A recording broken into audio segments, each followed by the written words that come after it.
Hello everyone, आप सबका स्वागत है। आरआरबी ग्रुप डी 2019 का मैथ्स का सॉल्यूशन कर रहे हैं, जिसमें 17 अगस्त 2022 से 30 अगस्त 2022 तक जितने भी शिफ्ट में एग्ज़ाम हुए सभी शिफ्ट के सॉल्यूशन कंप्लीट हो चुके हैं।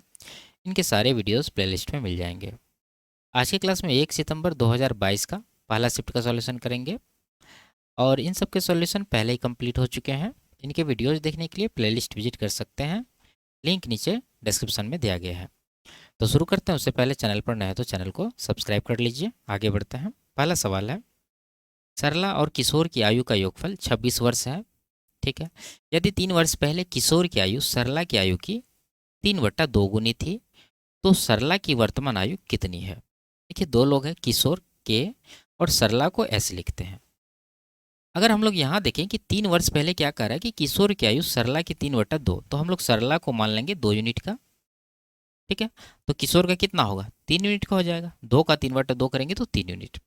तो ये जो रेशियो आया है ये 3 वर्ष पहले का है, और ये जो योगफल दे रखा है ये वर्तमान में आयु का योगफल है 26 वर्ष। तो हम लोग को 3 वर्ष पहले जाना पड़ेगा। 3 वर्ष पहले इन दोनों का योगफल कितना था? देखिए, दो लोग हैं, 3 वर्ष पहले जा रहे हैं, तो प्रत्येक में 3 3 माइनस होगा, तो टोटल जो है कितना माइनस होगा? 6 वर्ष। तो 6 वर्ष घटा दीजिए तो कितना बचेगा? 26 में 6 घटा 20 साल। यानी 3 वर्ष पहले दोनों के आयु का योगफल 20 साल था। अगर रेशियो में देखें तो 3 2 5 यूनिट हो रहा है, जबकि यहाँ पर कितना है? 20 साल। तो 5 यूनिट 20 साल के बराबर हो जाएगा। कितना गुना है? 4 गुना। क्या पूछा जा रहा है? सरला की वर्तमान आयु। सरला को अगर देखें तो 3 साल पहले ये 2 यूनिट की थी, तो इसका देखिए 4 गुना हुआ, तो इसका भी 4 गुना करेंगे तो 4 दूना 8 साल आएगा। तो ये 3 वर्ष पहले है, वर्तमान में आना है, तो हम लोग क्या करेंगे? इसमें 3 साल और जोड़ देंगे, तो कुल मिला के 11 साल जो है इसका आंसर होगा। ऑप्शन नंबर 1 में दे रखा है। आगे बढ़ते। यदि जॉन 90 किलोमीटर की दूरी 30 किलोमीटर प्रति घंटा के चाल से तय करता है और 60 किलोमीटर प्रति घंटा की चाल से वापस लौटता है, तो उसकी औसत चाल ज्ञात कीजिए। ठीक है। देखिए, औसत चाल निकालने के लिए चाहिए आपको कुल दूरी और कुल समय। ठीक है। कुल दूरी को कुल समय से डिवाइड करिएगा तो आपका औसत चाल निकल जाएगा। तो ये 90 किलोमीटर का दूरी जा रहा है। ठीक है। 90 किलोमीटर ये जा रहा है और वापस भी आ रहा है 90 किलोमीटर। तो कुल दूरी इसका कितना हो गया? 90 + 90 180 किलोमीटर। ठीक है। तो हमें टोटल दूरी पता चल गया। अब निकालना होगा टोटल समय। तो देखिए, जाने के क्रम में उसका स्पीड है 30 किलोमीटर प्रति घंटा, तो 30 किलोमीटर के चाल से 90 किलोमीटर का दूरी कितना टाइम में कवर करेगा? तो आप कहेंगे सीधा सीधा 3 गुना है, तो 3 घंटा यहाँ पर टाइम लगेगा। ठीक है। ये सब मौखिक निकालिए, ज़्यादा कैलकुलेशन करने की आवश्यकता नहीं है। तो 3 घंटा यहाँ हो गया। अब यहाँ पर देखिए, जब वो वापस लौटता है तो उसका स्पीड रहता है 60, तो 60 की स्पीड से ये 90 किलोमीटर का ही दूरी कवर करेगा। तो 90 किलोमीटर का दूरी 60 किलोमीटर प्रति घंटा के चाल से कितना टाइम में कवर करेगा? तो आप कहेंगे यहाँ पर 1.5 घंटा इसको टाइम लगेगा। ठीक है। डिवाइड करके हम निकाल सकते हैं। अब टोटल टाइम देखिए, 3 घंटा यहाँ पर और 1.5 घंटा यहाँ पर, तो 4.5 घंटा हो गया। तो 4.5 से इसको डिवाइड कर दिए तो आपका एवरेज स्पीड जो है निकल जाएगा। तो ये कितना पॉइंट हटा के यहाँ 0 लगा दिया, यानी कि 10। 45 से कट जाएगा कितना बार में? 4 बार में। 4 गुना 10 40 किलोमीटर प्रति घंटा इसका एवरेज स्पीड होगा। Option number 3। आगे बढ़ते। निम्नलिखित में से कौन सा विकल्प दिए गए समीकरण के दाएं पक्ष यानी RHS को दर्शाता है? तो इसका वैल्यू निकालना। साइन स्क्वायर ए को आप लिख सकते हैं क्या? 1 माइनस कॉस स्क्वायर ए। 1 माइनस कॉस स्क्वायर को खोलेंगे तो 1 प्लस कॉस ए होगा, उसके बाद 1 माइनस कॉस ए होगा, और नीचे ऑलरेडी क्या दिया है? 1 माइनस कॉस ए। तो माइनस वाला ऊपर नीचे काट देते हैं, बचेगा क्या? 1 प्लस कॉस ए। यही इसका आंसर होगा। तो कॉस ए प्लस 1 दिया है। Option number 2। आगे बढ़ते हैं। एक्स ने 750 रुपया प्रत्येक के अंकित मूल्य वाली 20 कमीजों का एक ऑर्डर दिया। दुकानदार ने 20 कमीजें खरीदने पर 20% छूट की पेशकश की। उन्होंने 500 रुपया की एक अतिरिक्त छूट भी अनुमन्य की, क्योंकि भुगतान नकद में किया गया था। यदि प्रत्येक कमीज का विक्रय मूल्य समान है तो प्रत्येक कमीज का अंतिम विक्रय मूल्य ज्ञात कीजिए। ठीक है। ठीक है। प्रत्येक कमीज का पूछ रहा है, तो एक कमीज का आप अंकित मूल्य उठाइए। कितना है? 750 रुपया। अब डिस्काउंट दे रहा है ये 20%, तो 750 का 20% अगर आप इसमें माइनस करेंगे तो क्या वैल्यू बचेगा? देखिए, 750 का 10% 75 रुपया, इसका 2 गुना कर दिए तो 20% हो जाएगा 150 रुपया। माइनस करेंगे तो 600 रुपया इसका वैल्यू बचा। अब आगे क्या कर रहा है कि ये नगद भुगतान के कारण इसको 500 का जो है टोटल डिस्काउंट फिर से मिला है।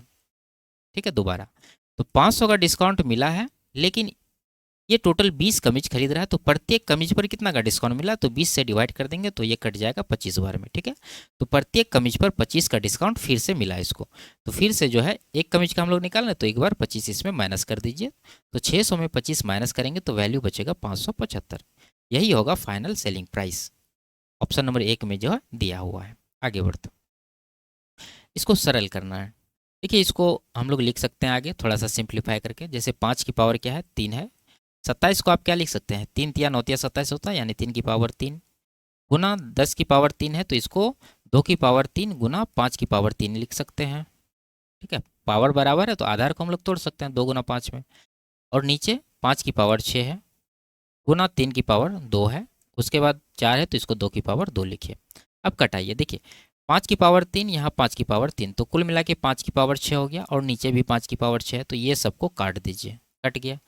3 की पावर 2 है, यहाँ 3 है, तो ये काट दीजिए, सिर्फ 3 रह जाएगा, तो 3 को हम लोग छोड़ दिए। इसको भी काट दीजिए, 2 की पावर 2 को, इसको सिर्फ 2 रह जाएगा, तो 3 यहाँ रह गया, 2 यहाँ पर, 3 दूना 6 जो है इस सवाल का करेक्ट आंसर, ऑप्शन नंबर 1। आगे बढ़ते, 2 सेंटीमीटर मोटाई और 9 सेंटीमीटर बाह्य त्रिज्या वाले एक गोलाकार पात्र की धारिता ज्ञात कीजिए। देखिए गोलाकार पात्र, इसका मतलब गोला का आयतन लगाएंगे, फॉर्मूला क्या होता है 4/3 पाई, जिसका वैल्यू लेंगे हम लोग 22/7 इंटू आर का क्यूब। तो देखिए आयतन निकालेंगे तो इंटरनल वॉल्यूम चाहिए, उसके लिए आपको चाहिए इंटरनल रेडियस, कितना होगा 9 सेंटीमीटर बाह्य त्रिज्या है, इस तरह से आप समझ सकते हैं। मान लीजिए कि ये गोला है, ठीक है, और ये जो है इसका मोटाई है। इसका जो बाह्य त्रिज्या अगर हम लोग निकालें तो वो होगा 9, और आंतरिक त्रिज्या कितना होगा, मोटाई देखिए यहाँ कितना दे रखा है 2 सेंटीमीटर, तो ये जो मोटाई है 2 सेंटीमीटर, ये जब आप घटा देंगे 9 में तो 7 आएगा आंतरिक त्रिज्या। तो वही त्रिज्या हम लोग यहाँ पर लेंगे, यानी कि 7 का क्यूब, तो 7 को 3 बार गुना कर देंगे, कटा देंगे 7 से 7 को, अब नहीं कटने वाला है, गुना करना होगा। 7 गुना 7 49, 49 चौके 196 गुना 22 करना है, तो 196 दूना 392, फिर से 392, 2 9 2 11, 9 3 12 1 13, 3 1 4, 4312 हुआ गुना करके। इसको डिवाइड करना है 3 से, तो 3 से डिवाइड करेंगे तो 14 या 42, तो 1400 से जो स्टार्टिंग है वो वाला आंसर होगा ऑप्शन नंबर 1। आप डिवाइड करके निकाल सकते हैं। आगे बढ़ते, निम्नलिखित में से किस द्विघात समीकरण के मूल 3 और -2 हैं। तो द्विघात समीकरण निकालने का फॉर्मूला होता है x² माइनस मूलों का योगफल, यानी अल्फा प्लस बीटा। तो योगफल जब करेंगे तो कितना होगा, +3 -2, कुल मिला के प्लस का 1 होगा, इंटू एक्स, तो x ही हो जाएगा। लास्ट में प्लस अल्फा बीटा होता है, यानी कि दोनों को गुना करके प्लस देना है। तो गुना जब करेंगे तो 3 दूना 6 माइनस में आएगा, तो प्लस माइनस माइनस ही 6 हो जाएगा बराबर 0। यही जो आपका आंसर होगा, ठीक है। फॉर्मूला यहाँ लिख देते हैं x² minus alpha plus beta into x plus alpha beta बराबर 0। ये समीकरण निकालने का फॉर्मूला होता है। इसमें ये हो गया हमारा अल्फा और ये हो गया बीटा। आगे बढ़ते, अरुण ने जयंती से 10% वार्षिक चक्रवृद्धि ब्याज की दर पर 9,000 की राशि उधार ली। यहाँ ब्याज की गणना वार्षिक चक्रवृद्धि आधार पर की जाती है। 2 वर्ष बाद अरुण द्वारा पूर्ण बकाये का भुगतान करने हेतु चुकाई गई कुल राशि ज्ञात कीजिए, यानी मिश्रधन हमें निकालना है। देखिए डेटा सिंपल है, मूलधन है 9,000 और रेट है 10%। आप सीधा सीधा जो है कैलकुलेट कर लीजिए मूलधन। तो उसके लिए आपको 9,000 लिखना होगा, 10% रेट है तो आप इसको 1.1 गुना करेंगे 1 वर्ष के लिए। 2 वर्ष का टाइम है तो इसको 2 बार गुना करेंगे, यानी 1.1 फिर से गुना करेंगे। देखिए अब 20% अगर वृद्धि होता है या फिर ब्याज मिलता है तो ये कितना हो जाता है, 120% वैल्यू हो जाता है। 120% को आप 120/100 लिख सकते हैं। 0 0 काट दीजिए, 10 से 12 को डिवाइड करिए तो 1.2 गुना हो जाएगा ये, ठीक है। अगर 10% रेट है तो ये हो जाएगा 1.1, 30% है तो 1.3 हो जाएगा, इतना गुना। तो ये सब शॉर्टकट आप इसे याद रखें। तो पॉइंट है 2 अंक के पहले, तो 2 जीरो आप हटा दीजिए, गुना कर दीजिए। 11 गुना 11 121, 121 गुना 9 करना है, तो 100 गुना 9 करिए तो 900 होगा। 21 नमा 189, तो 900 और 189 कुल हो जाएगा 289, यानी 1089। एक जीरो है यहाँ पर, एक जीरो लगा दीजिए, तो ये आपका जो है मिश्रधन होगा 10,890, ठीक है। आगे बढ़ते हैं, यदि ये दिया है तो x का मान ज्ञात करना है। तो सीधा सीधा 200 का 18% कितना हो जाएगा, 18 दूना 36, ऑप्शन नंबर 4। आगे बढ़ते, इसका मान निकालना है तो 3 से इसको काट देंगे 3 बार में, 5 से इसको काट देंगे 5 बार में, माइनस लगा है तो माइनस में 3/5 आया, प्लस है बीच में, ठीक है। इसको घटाना तो 5 दूना 10, एक में 10 घटाएंगे माइनस का 9 आएगा और नीचे 5। इसको कैलकुलेट करिए, देखिए हर बराबर है तो 5 आ जाएगा, ऊपर दोनों माइनस में, बीच में प्लस है, तो -9 -3 -12 हो जाएगा। -12/5 जो इसका आंसर होगा। आगे बढ़ते, 8 पुरुष और 6 महिला एक कार्य को 5 दिनों में पूरा कर सकते हैं, जबकि 6 पुरुष और 8 महिला उसी कार्य को 5 दिन में पूरा कर सकते हैं। 7 पुरुष और 7 महिलाएं उसी कार्य को कितने दिन में पूरा करेंगे? ठीक है, देखिए यहाँ दिन समान है, 5 दिन इसको भी लग रहा है और 5 दिन जो है इसको भी लग रहा है, यानी इस पेयर को भी 5 दिन और इस पेयर को भी 5 दिन। इसका मतलब क्या है कि ये दोनों का जो है इफिशियंसी बराबर है। आप लिख सकते हैं इस तरह से, 8 मैन प्लस 6 वोमेन बराबर इधर से 6 मैन प्लस 8 वोमेन। आप इसको इस तरफ लेके घटा दिया, यानी कि 2m बराबर इधर भी घट जाएगा ये, तो 2w हो जाएगा। तो 2 2 तो कट ही जाएगा, यानी m बराबर w हो गया। दोनों का एफिशिएंसी बराबर है। जब बराबर है तो आप यहाँ पर देखिए, सोचिए जरा, 8 पुरुष 6 महिलाएं, अगर इसको किसी एक में कन्वर्ट कर लें, टोटल को अगर पुरुष में कन्वर्ट कर लें तो टोटल कितना हो जाएगा? 6 पुरुष यहाँ भी हो जाएगा, क्योंकि महिला और पुरुष का एफिशिएंसी बराबर है। तो 6 पुरुष 8 पुरुष 14 पुरुष हो गया। 14 पुरुष को 5 दिन लग रहा है। और यहाँ भी देखिए 7 पुरुष है, 7 महिला बराबर 7 पुरुष हो जाएगा, क्योंकि दोनों का एफिशिएंसी बराबर है। तो कुल मिला के यहाँ भी हो जाएगा 14 पुरुष। जब 14 पुरुष 5 दिन में कर रहा है तो यहाँ भी 14 पुरुष 5 दिन में ही करेगा, तो 5 दिन ही इसका आंसर होगा। ठीक है, और दूसरा बेसिक तरीका है, आप इसका जो है टोटल वर्क निकाल लीजिए, फिर इफिशियंसी से डिवाइड कर दीजिए, आपको आंसर आ जाएगा। ठीक है, आगे बढ़ते, यदि ये दिया है तो x का मान ज्ञात करना है। तो आधार बराबर है तो पावर भी बराबर हो जाएगा, यानी x प्लस 4 बराबर 7 हो जाएगा। तो x का वैल्यू कितना होगा? 4 इधर घट जाएगा 7 में, तो बचेगा 3। तो 3 ही इसका आंसर होगा।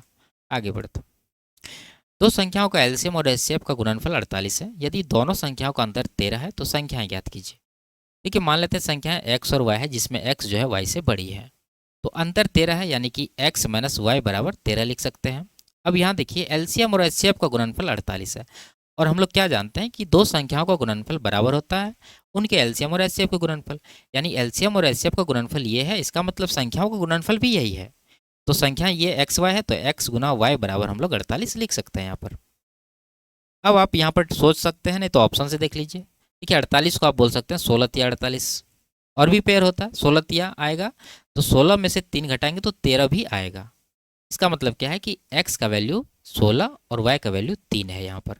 तो 16 और 3 जो है इस सवाल का आंसर होगा। ऑप्शन नंबर 4 में दे रखा है। अगर आप इस तरह से नहीं सोच पाते तो आप यहाँ पर फॉर्मूला लगा दीजिए, ठीक है, आपको आंसर निकल के आ जाएगा। आगे बढ़ते, ए और बी आंकड़ों के दो समुच्चय हैं, दोनों समुच्चय के माध्य समान है। ठीक है, एवरेज जो है समान है। आंकड़े बी की माध्यिका आंकड़े ए की माध्यिका की दोगुनी है। समुच्चय ए और बी के बहुलकों के बीच का संबंध ज्ञात कीजिए। ठीक है, देखिए इसमें इंपेरिकल रिलेशन लगाना होगा आपको। इंपेरिकल रिलेशन जानते हैं आप, बहुलक बराबर 3 गुना माध्यिका माइनस 2 गुना माध्य। ठीक है, तो लिखते हैं यहाँ पर कि दो ग्रुप है ए और बी, तो इसके माध्यिका और बहुलक को भी ए और बी में लिखेंगे। देखिए, अगर ए ग्रुप का बहुलक लिखें तो इसको आप लिख सकते हैं मोड ए बराबर, यानी बहुलक बराबर क्या होता है? 3 गुना माध्यिका, तो 3 गुना मीडियन MEDIN। ए ग्रुप का है तो मीडियन ए लगा दीजिए, माइनस 2 गुना माध्य, तो 2 मीन। मीन में भी ए लगा देंगे क्योंकि ये पहला ग्रुप का है। अब आते हैं दूसरे ग्रुप में। दूसरा ग्रुप का अगर बहुलक निकालें तो क्या हो जाएगा? मोड बी हो जाएगा। उसके बाद 3 गुना माध्यिका। देखिए यहाँ क्या कर रहा है कि आंकड़े बी की जो माध्यिका है आंकड़े ए की माध्यिका की 2 गुनी है। आंकड़े ए की माध्यिका क्या है? मीडियन ए है, तो इसका हम लोग 2 गुना करके यहाँ लिखेंगे, तो 3 गुना 2 मीडियन ए। ठीक है, 2 मीडियन ए ले लिए, उसका 2 गुना सीधा सीधा। आप एक बार लिख सकते थे 3 गुना मीडियन बी, हम नहीं लिखे यहाँ पर क्योंकि टाइम हमारा खराब होगा। उसके बाद माध्य के बारे में क्या कह रहा है यहाँ पर देखिए, दोनों समुच्चय के माध्य समान है, तो माध्य समान है तो यही इसका भी हो जाएगा, यानी कि 2 मीन ए। अब यहाँ देखिए, आपको संबंध निकालना है तो जोड़ना या घटाना पड़ेगा। ऑप्शन में देखेंगे कि जोड़ भी है घटा भी है, और यहाँ पर अगर हम लोग देखें तो घटाने से ज़्यादा फायदा है। यहाँ पर देखिए दोनों माइनस में है और दोनों सेम चीज़ है, तो अगर घटा देंगे तो ये दोनों एलिमिनेट हो जाएगा। तो हम लोग क्या करेंगे? घटा देंगे। किस में घटाएंगे? दूसरा में से पहला घटा देंगे, क्योंकि यहाँ पर बहुलक बी जो है पहले है, बहुलक ए बाद में है, तो बी में से हम लोग ए घटा देंगे। जब घटाएंगे तो ये कट ही जाएगा, हटा दीजिए इसको, और यहाँ पर लिखते हैं मोड बी माइनस मोड ए बराबर क्या हो जाएगा? इसमें ये घटाना है, तो 3 दूना 6 हो गया, यानी 6 मीडियन में 3 मीडियन घटाएंगे तो कितना बचेगा, 6 में से 3 घटा 3, यानी कि 3 मीडियन ए हो जाएगा। ठीक है, अब देखेंगे ऑप्शन हमारे पास क्या है। बहुलक बी माइनस बहुलक ए यहाँ पर है और यहाँ पर भी है, ये तो प्लस में आ गया, इसको हटा दीजिए, यहाँ पर भी है। आगे 3 गुना मीडियन ए, तो 3 गुना मीडियन ए यहाँ पर है, यानी कि 3 गुना माध्यिका ए, बाकी 3 गुना माध्यिका ए यहाँ पर भी है, लेकिन ये प्लस में था, इसको हटा चुके हैं हम लोग। तो ये जो है आपका करेक्ट आंसर होगा, ऑप्शन नंबर 1। ठीक है, आगे बढ़ते। यदि एक बेलन की व्यास और ऊंचाई क्रमशः 12 और 10.5 सेंटीमीटर है, पाई का ये वैल्यू का उपयोग करते हुए बेलन का आयतन ज्ञात कीजिए। तो बेलन का आयतन में ये प्रयोग होगा, इसमें क्या है, ये 11 का मल्टीपल होता है, आपको पता होना चाहिए। और व्यास यानी कि त्रिज्या और ऊंचाई में ऐसा चीज नहीं है कि जो इस 11 को एलिमिनेट कर पाए, इसका मतलब इसका आयतन 11 का मल्टीपल जरूर होगा। 2 1 3 8 1 9 11 का मल्टीपल नहीं है। 8 2 10 8 1 9 11 का मल्टीपल नहीं है।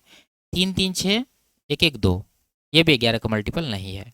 ये देखिए 8 1 9, यहाँ पर 8 1 9, ये 11 का मल्टीपल है, ये इसका आंसर हो जाएगा। ठीक है, तो इस तरह से हम लोग सोचकर आंसर दे सकते हैं, आगे कैलकुलेशन करने की आवश्यकता है ही नहीं। अगर एक से अधिक ऑप्शन मिल जाता तो थोड़ा बहुत और ट्रिक यहाँ पर लगाते हैं। ठीक है, यहाँ में 7 का मल्टीपल है, यहाँ 3 है, तो कुछ भी हम लोग देख सकते थे। आगे बढ़ते। अच्छा, यहाँ पर 7 का मल्टीपल है, लेकिन ये जो है ये 7 से एलिमिनेट हो जाएगा, ये 1.5 आ जाएगा यहाँ पर। ठीक है, तो 3 यहाँ भी है, यहाँ भी है, तो 9 का मल्टीपल हम लोग चेक कर सकते थे यहाँ पर। देखिए ये 8 8 16 2 18 का 18 हो रहा है योगफल, इसका मतलब ये जो है 9 का मल्टीपल भी है। आगे बढ़ते हैं। नीचे दी गई आकृति में ए बी समांतर सी डी समांतर ई एफ है। कहाँ पर है ए बी, देखिए ए बी ये है और सी डी ये है और ई एफ ये है, तीनों जो है एक दूसरे के समांतर है। इसके अतिरिक्त ई ए बी पर लंब है। ई ए कहाँ है, ई ए यहाँ है, ए बी यहाँ है, तो ये जो है 90 डिग्री पर है। और कौन बी जी डी 62 डिग्री है। कहाँ है बी जी डी ये कौन जो है 62 डिग्री है। ठीक है, 62 डिग्री। हमसे पूछा जा रहा है डब्ल्यू का वैल्यू, डब्ल्यू कहाँ पर है, यहाँ पर। तो देखिए ये तीनों समांतर है और संगत कौन से हम लोग, ये अगर ये 62 है तो इसको भी 62 कर सकते हैं। अगर ये 62 है और ये समांतर है और ये जो है इस पर लंब है तो इस पर भी लंब होगा।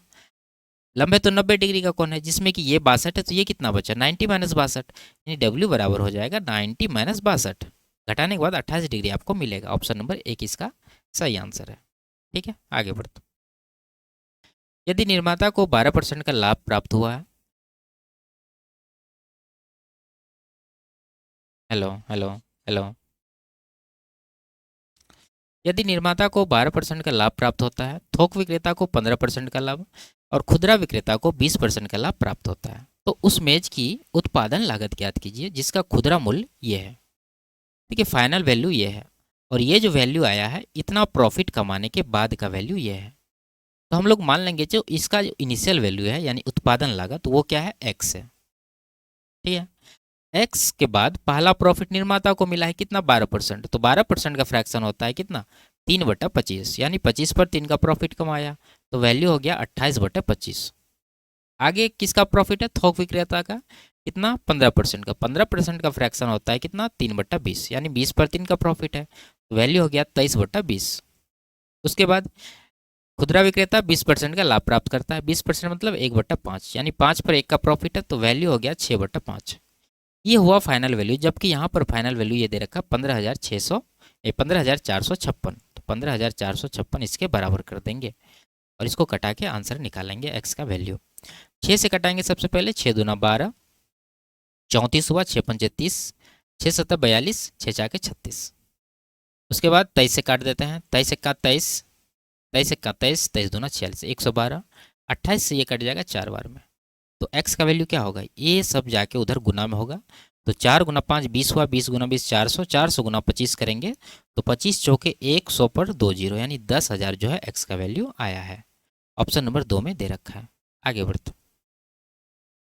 एक 2 अंकीय संख्या और इसके अंकों को उलटने पर प्राप्त संख्या का योग 99 है। यदि संख्या के अंकों का अंतर 5 है तो वह 2 अंकीय संख्या ज्ञात कीजिए। ठीक है, ठीक है, इस सवाल को बनाने का सबसे बेस्ट तरीका है क्या कि इसको ऑप्शन से करिए। तो देखेंगे ऑप्शन, संख्या के अंकों का अंतर 5 होना चाहिए, यहाँ पर 5 का अंतर है, ठीक है। यहाँ पर 7 का अंतर हो गया, ये हटाइए। यहाँ पर देखिए 6, एक 5 का अंतर है, यहाँ भी 5 का अंतर है। अब आते हैं यहाँ पर योग 99 होना चाहिए, अगर इसको उल्टा के लिख के जोड़ दें इसमें तो 83 है, उल्टाएंगे तो 38 बनेगा। जोड़ने के बाद देखिए 38 नहीं कह रहा, 100 से ज़्यादा, ये आंसर नहीं हो सकता, ये तो हट गया पहले ही। 16 है, उल्टाएंगे तो 61 बनेगा, इसको जोड़ेंगे तो 77 मिलेगा आपको। इतना होना चाहिए 99, तो ये आंसर नहीं होगा। एक ही ऑप्शन बचा आपके पास, ये इसका आंसर हो जाएगा। आप चेक भी कर सकते हैं, 27 में इसको उल्टा के 72 जोड़ेंगे तो ये 99 हो जाएगा, ठीक है। आगे बढ़ते, तो संख्याओं का अनुपात 5:8 है। यदि पहली संख्या में 40% की वृद्धि होती है और दूसरी संख्या में 15% की कमी होती है, नया अनुपात ज्ञात कीजिए। ये संख्या क्या है? 5 और 8 है। 5 में कितना का वृद्धि हुआ? 40%। इसका फ्रैक्शन कितना होता है? 2/5, यानी 5 पर 2 का वृद्धि है, वैल्यू हो जाएगा कितना? 7/5।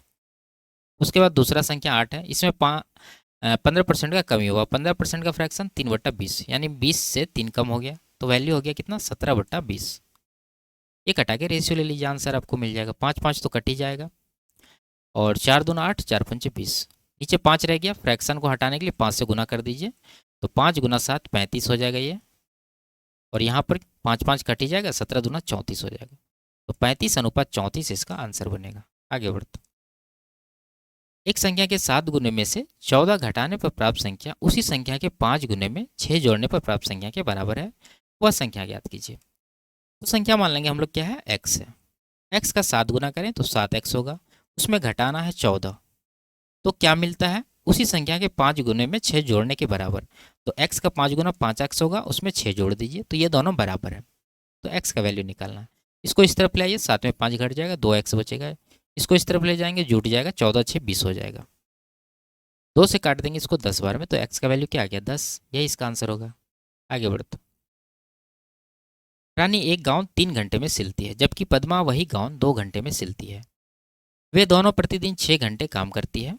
यदि उनके पास ऐसे 52 गाउन सिलने के लिए थोक ऑर्डर आया और रानी से कार्य शुरू करते हुए वे वैकल्पिक दिनों में काम करती है, तो वे कितने दिनों में काम पूरा कर पाएगी? ठीक है, देखिए 2 लोग हैं, रानी, पद्मा। पद्मा को पी लिखते हैं।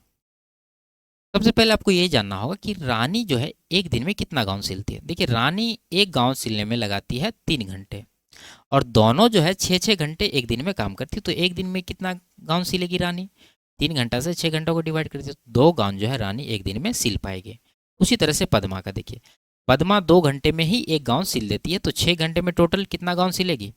3 गाउन, डिवाइड करेंगे तो ये आपको पता चल गया। अब देखिए, ये रानी से शुरू करते हुए वैकल्पिक काम करते हैं, तो पहला दिन रानी करेगी, दूसरा दिन पद्मा, फिर रानी, फिर पद्मा, इसी तरह से ये काम चलता रहेगा। अगर रानी पहला दिन कर रही है तो ये 2 गाउन सिलेगी, उसके बाद पद्मा 3 गाउन, फिर रानी 2 गाउन, फिर पद्मा 3 गाउन, इसी तरह से काम चलेगी। तो हम लोग यहाँ देख रहे हैं कि 2 दिन में कितना गाउन सिला गया? 2 + 3 5 गाउन। टाइम कितना लग गया? 2 दिन का। ठीक है, हमें सिलना है 52 गाउन, तो कितना टाइम लगेगा? देखिए 52 के नज़दीक जाइए, 5 का मल्टीपल कौन सा है? तो आप कहेंगे 50 है। कितना गुना हुआ? 10 गुना। टाइम को भी 10 गुना करिए, तो 10 दुना 20 दिन हो जाएगा, यानी 20 दिन में 50 गाउन सिल जाएंगे। बचे कितने गाउन? 2 गाउन। अब किसका बारी है? रानी शुरू की थी, तो फिर से रानी शुरू करेगी, तो रानी सिलती है 2 गाउन, तो 2 गाउन रानी सिल देगी एक दिन में, तो एक दिन यहाँ लग जाएगा, तो टोटल टाइम हो गया 20 + 1 21 दिन, तो 21 दिन जो है इस सवाल का करेक्ट आंसर होगा, ऑप्शन नंबर 2। आगे बढ़ते, इसको सरल करना है। ठीक है, देखिए ऑप्शन पे भी नज़र डालिए, ये सब प्लस में है और ये माइनस में दे रखा है। अब यहाँ आइए, 9 × 27x³, यहाँ पर 9 × 27x³ माइनस में है, तो ये दोनों तो कट ही जाएगा, इसको हटा दीजिए।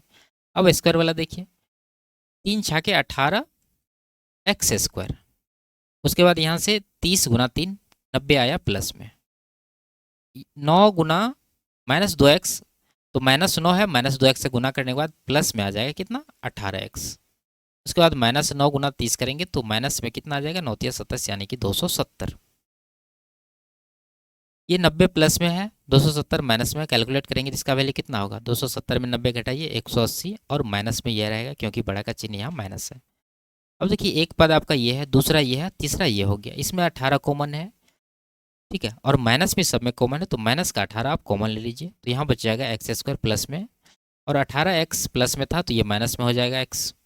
उसके बाद ये देखिए माइनस में था तो ये प्लस में हो जाएगा, 18 कॉमन लें तो यहाँ कितना बच जाएगा? 10। 18 दें 180, तो ये जो है आपका आंसर होगा। ऑप्शन नंबर 3 में दे रखा है।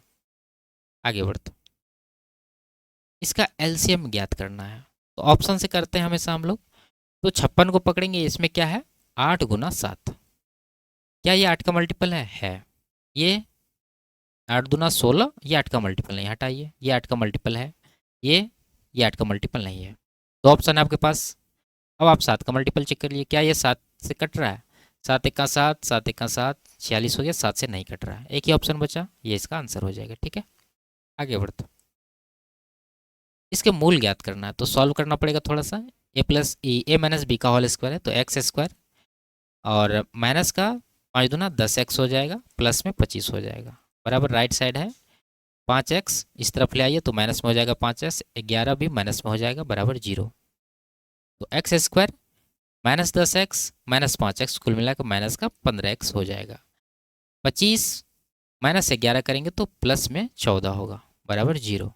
अब यहाँ से x का वैल्यू निकालना, तो बीच वाला को इस तरह से तोड़ेंगे, गुना करने के बाद ये 14 के बराबर होगा। तो आप कहेंगे 14 और 1 में तोड़ दीजिए, ये माइनस में, तो माइनस में 14 लेना होगा और 1 भी माइनस में लेना होगा, तब जाके -14 -1 माइनस का 15 होगा। गुना करने के बाद -14 गुना -1 प्लस में 14 होगा। लेकिन ये जो है आपका x का वैल्यू नहीं होता, तो x का वैल्यू होगा क्या, इसका चिन्ह बदल देंगे, ये प्लस में आ जाएगा और ये भी प्लस में आ जाएगा। तो 14 और 1 इसका आंसर होगा, ऑप्शन नंबर 1 में दे रखा है। ठीक है, आगे बढ़ते, यदि त्रिभुज एबीसी में कोणों का अनुपात ये है तो कोण ज्ञात करना। देखेंगे कोण जोड़ के कितना हो रहा है, 4 3 7 5 12 यूनिट है, और त्रिभुज के तीनों कोणों का योग होता है 180। डिवाइड करेंगे तो 15 आएगा। ठीक है, 15 गुना है। प्रत्येक कोण निकालना, तो 4 का 15 गुना करिए 60 होगा, 3 का 15 गुना 45 होगा, 5 का 15 गुना 75 होगा। 60 45 75 ऑप्शन नंबर 2 में है। आगे बढ़ते, 2018 से 20 की अवधि में संस्थान सी से साक्षात्कार के लिए बुलाए गए छात्रों की औसत संख्या और उसी अवधि में संस्थान बी से साक्षात्कार के लिए बुलाए गए छात्रों की औसत संख्या का अनुपात कितना है। ठीक है, ठीक है, अनुपात ही पूछ रहा, तो हम लोग टोटल का भी रेशियो निकाल दें तो कोई फर्क नहीं पड़ता है। तो देखेंगे 2018 यहाँ पर है, 2020 यहाँ पर है, तो यहाँ से यहाँ तक सी का कितना है, तो सी का नीचे वाला है, देखिए यहाँ 108 है, और यहाँ पर 100 है, और यहाँ पर है 80, तो टोटल कितना हुआ 100 प्लस 108 208 और 80, तो 288 हो गया आपका सी का। अब बी का निकाल रहे हैं, तो बी का बीच वाला है, यहाँ पर देखिए 120 और यहाँ है 92 और यहाँ पर है 100, तो 120 और 100 220 हो गया, उसमें 92 जोड़ देंगे तो 312 जो है आएगा। अब इसका रेशियो ले लीजिए, तो 3 2 5 1 6 8 8 16 2 18, 3 से दोनों डिविजिबल है और 4 से भी, तो हम लोग 12 से काट देंगे। 12 दूना 24, बचा कितना 4, 48 हुआ, 12 चौके 48, और 12 दूना 24, 12 छके 72, 2 से फिर काटेंगे 12 और यहाँ पर 13, तो 12:13 इसका जो है आंसर होगा, ऑप्शन नंबर 3 में दे रखा है। आगे बढ़ते, किस वर्ष में मूल्य प्रति 1000 टन न्यूनतम था। ठीक है, देखिए यहाँ दे रखा है, ये जो ऊपर वाला है जो ब्लैक सा दिख रहा है वो है क्वांटिटी इन 1000 टन्स। ठीक है, यानी ऊपर वाला क्वांटिटी है और नीचे वाला वैल्यू है, और यहाँ पर प्रति 1000 टन पूछ रहा, वो भी मिनिमम, तो हमें निकालना होगा सभी साल का। यह है 2018 का अगर निकालें तो वैल्यू को हमेशा ऊपर रखेंगे, तो 410 जो है इसका वैल्यू है, और क्वांटिटी है 348, और 2019 का अगर निकालें तो कितना होगा, अब देख सकते हैं यहाँ है कितना 270 और 320, तो 320 क्या है वैल्यू है, और 270 जो है क्वांटिटी है। और 2020 में अगर देखें तो 350 वैल्यू है और क्वांटिटी है इसका कितना 280। 2021 का देखें तो ये कितना हो जाएगा 450 और नीचे 350, तो ये 450 नीचे 350। डिवाइड करके आपको पता करना होगा कि इनमें से सबसे छोटी कौन सी है। तो देखिए यहाँ से शुरू करते हैं, 0 तो कटेगा, 5 नमा 5 7, 7 से 9 को डिवाइड करिए कितना होगा, 7 1 7 जाएगा, 7 दूना 14, 1.2 आया, ये 0 काट दीजिए, 7 चौके 28, 7 बचे 35, 4 से 5 को डिवाइड करेंगे 1.25 आएगा। इसके बाद ये देखिए 0 तो कटेगा ही, अब नहीं कटने वाला है, ये कितना आएगा 27 1 27 दशमलव पड़ेगा, 5 50 हुआ, 27 दूना 54 नहीं जा रहा है, एक बार में जाएगा। ठीक है, 1.1, और 27 से एक बार में लगाए तो बचा कितना 27, 0 पड़ेगा तो 230 हुआ, 27 से ये कितना बार में जा रहा है? 27 अट्ठे 216 होता है, तो 8 बार में ये जा रहा है, तो 1.18 यहाँ हो गया। यहाँ देखिए ये 2 से कट रहा है, 2 से काट देंगे हम लोग, ठीक है, 174 हो जाएगा और यहाँ पर 205 हो जाएगा। 174 से 205 को डिवाइड करना है, एक बार में तो जाएगा ही, उसके बाद कितना बचेगा? 26 इधर 5 इधर, 31, ठीक है। 31 पर जीरो दे देंगे तो 310 हो गया। 310 को 174 से डिवाइड जब करेंगे तो 2 बार में नहीं जाएगा, ये एक बार में जाएगा। जब एक बार में जाएगा तो बचेगा कितना? 26 इधर बच गया और 110 इधर, यानी कि 136 हो जाएगा। जीरो पड़ेगा, 1360 हुआ। 174 से 1360 को डिवाइड करना है, 17 अट्ठे 136, यानी 7 बार में ये जाएगा, 8 बार में नहीं जा रहा है। अब ये वैल्यू देखिए, दोनों बहुत कम का अंतर था, इसलिए हम लोग को डिवाइड करके निकालना पड़ा। तो 1.17 इसका आया है 2018 का, ये जो है इसका करेक्ट आंसर हो जाएगा। क्योंकि 1.2 वाला हम लोग देख रहे हैं कि ये 25 हो गया और ये 2 हो गया, उसके बाद 5 से कम ही आएगा, तो हम लोग इन दोनों को तो कह सकते हैं ये दोनों इन दोनों से बड़ा ही है, तो इन दोनों में डिसाइड करके हम लोग देंगे आंसर। ये वाला जो है छोटा है, तो ये इसका आंसर हो जाएगा। आगे बढ़ते, तो ये लास्ट सवाल था। वीडियो आपको कैसी लगी कमेंट में ज़रूर बताइए। अच्छी लगी तो वीडियो को लाइक शेयर और चैनल को सब्सक्राइब कर दीजिए। फिर मिलते हैं अगले क्लास में, तब तक के लिए बाय बाय, टेक केयर।